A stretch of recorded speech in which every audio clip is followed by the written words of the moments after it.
مادرم حرفی بزن که تشنه لالایم، من که جان میدم برایت همدم تنهایم. من همیشه کودکم و گوش تو جای من است، من اگر خوبم دعایت پشت دنیای من است.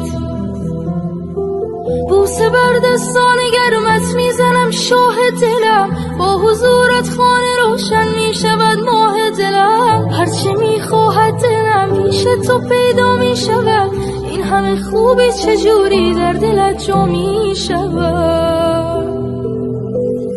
مادر همه جان و تنم، شوق نفس کشیدنم، به موی تو قسم